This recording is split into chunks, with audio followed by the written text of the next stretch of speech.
Hi అండి, అందరూ ఎలా ఉన్నారు? అందరూ బాగున్నారు? మేమైతే చాలా బాగున్నామండి.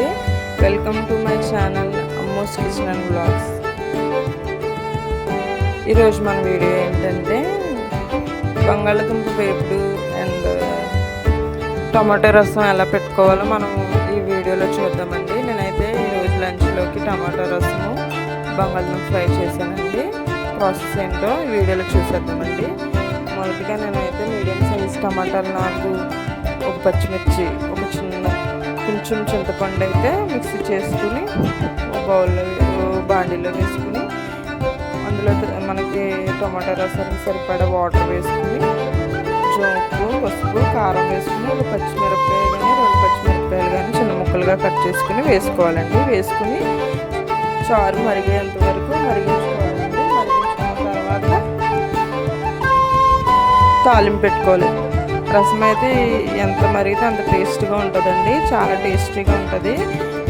నేనైతే ఎక్కువ టమాటా రసమే పెడతానండి ఇంట్లోని. చాలా టేస్టీగా సూపర్గా ఉంటుంది. ఇంకా బంగాళదుంప ఫ్రై చేశానండి. మా హస్బెండ్కి అయితే చాలా ఇష్టం బంగాళదుంప ఫ్రై అయితే.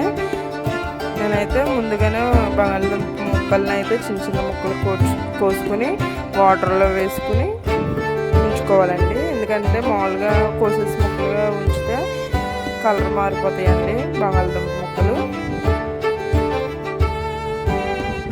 ముందుగా కట్ చేసి పెట్టుకోవాలండి. పెట్టుకున్న తర్వాత నేనైతే ఇక్కడ చారు తాలింపు పెట్టేసానండి. పెట్టేసిన తర్వాత ఇంకా వెంటనే ఆలు ఫ్రైకి రెడీ చేసేసానండి. వెల్లుల్లిపాయలు దంచుకుని పెట్టుకోవాలండి. వెల్లుల్లిపాయలు, మళ్ళీ పోపు సామాన్లు అండి, పచ్చిశనగపప్పు, కొంచెం ఆవాలు, కొంచెం జీలకర్ర, 2 ఎండుమిరపకాయలు. మా దగ్గర అయితే కరివేపాకు లేదండి. కరివేపాకు ఉంటే ఇంకా టేస్ట్గా ఉంటుంది. బాండి పెట్టుకుని కొంచెం ఆయిల్ పోసుకుని ముందుగా దంచి పెట్టుకున్న వెల్లుల్లి రబ్బలను వేసుకుని కొంచెం పచ్చిశనగపప్పు, కొంచెం ఆవాలు, జీలకర్ర, 2 ఎండుమిర్చి వేసుకొని మనం కలుపుకోవాలండి. కలుపుకొని వేగిన తర్వాత మనం వాటర్లోంచి డైరెక్ట్గా బంగాళదుంపలు తీసుకుని వేసుకోవాలండి. వేసుకున్న తర్వాత కొంచెం సాల్ట్ వేసుకుని మూత పెట్టుకోవాలి. మూత పెట్టుకున్న తర్వాత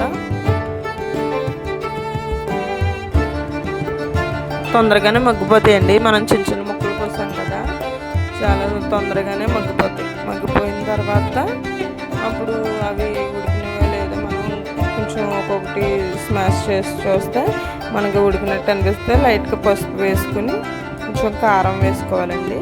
వేసుకుని కొంచెం కారం వాసన పోయేంత వరకు కొంచెం వేపుకొని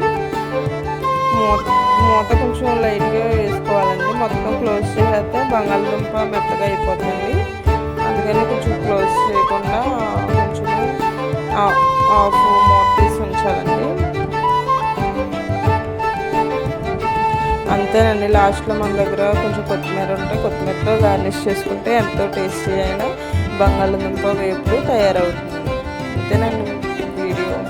వీడియో నచ్చితే లైక్ చేయండి, షేర్ చేయండి, సబ్స్క్రైబ్ చేసుకోవడం మాత్రం మర్చిపోకండి. Thank you for watching.